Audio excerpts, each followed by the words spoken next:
Maşallah.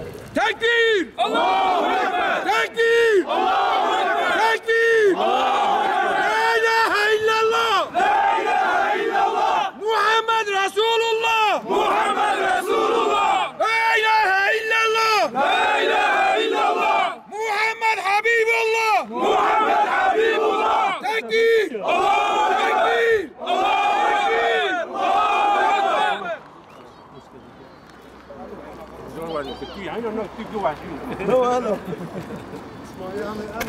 عشان مش فاكر حتى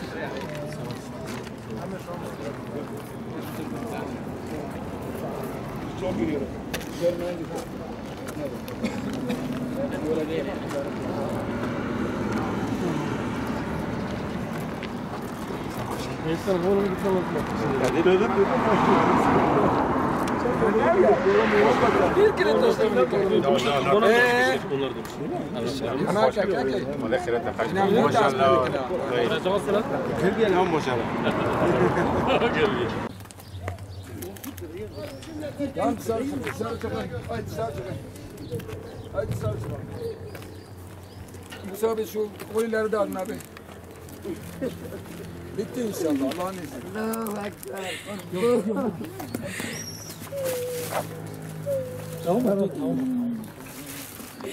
Baydın abi. Akıvet berkatlar.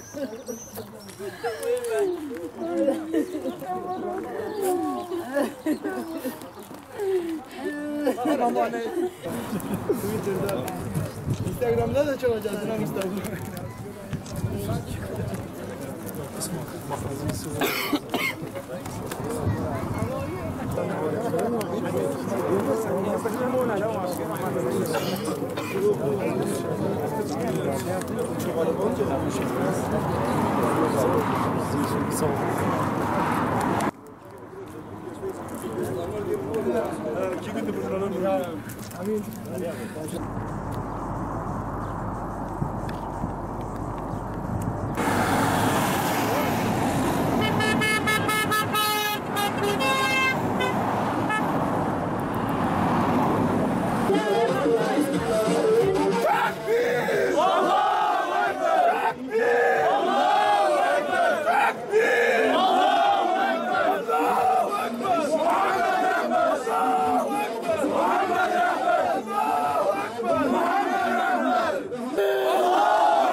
Bildiğiniz gibi 7 yıl önce bize kurulan bir kumpas sonucu cezaevine girmiştik. Allah'a hamdolsun bu kumpas bugün bozulmuş durumdadır.